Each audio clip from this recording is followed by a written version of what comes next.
కార్తీక మాసం అనగానే ముందుగా మనకి మొదటగా గుర్తొచ్చేది శివాలయంలో ఎర్లీ మార్నింగ్ వెలిగించేటువంటి కార్తీక దీపాలు.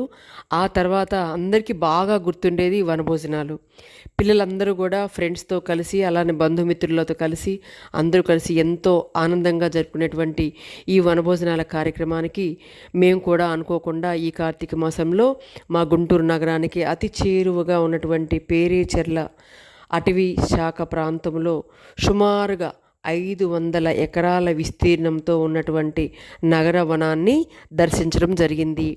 అనుకోకుండా మేము యూత్ హాస్టల్ వాళ్ళతో కలిసి మింగిల్ అవ్వడం జరిగింది.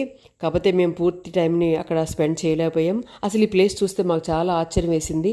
ఎందుకంటే నాకు బాగా గుర్తు, చంద్రబాబు నాయుడు గారు ముఖ్యమంత్రిగా ఉన్నప్పుడు 2017లో ఈ ప్లేస్ని వనం మనం అనే పేరుతో ఎంతో బాగా చాలా ప్రతిష్టాత్మకంగా దీన్ని 5 కోట్ల వ్యయంతో దీన్ని నిర్మించడం జరిగింది.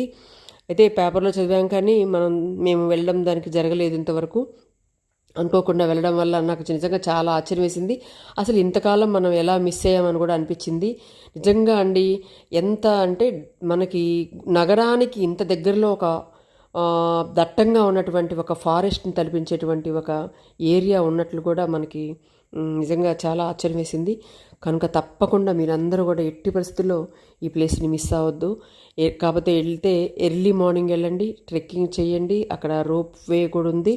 తర్వాత పిల్లలు ఆడుకోవడానికి మంచి పార్క్ ఉంది. ఎంతో బ్యూటిఫుల్గా ఉందంటే ఈ ప్లేసు మళ్ళీ మళ్ళీ రావాలనిపించేంత, నేచర్ని ఇష్టపడే వాళ్ళు మళ్ళీ మళ్ళీ వస్తూ ఉంటారు ఈ ప్లేస్లో. సో మీరందరూ కూడా ఎట్టి పరిస్థితుల్లో మిస్ అవ్వద్దు. నగర వనాన్ని చక్కగా దర్శించండి. ఇంకా అసలు మీరు ఆలస్యం చేయొద్దు, ఎట్టి పరిస్థితుల్లో కూడా ఆలస్యం చేయొద్దు. మరి ఇంకెందుకు ఆలస్యం?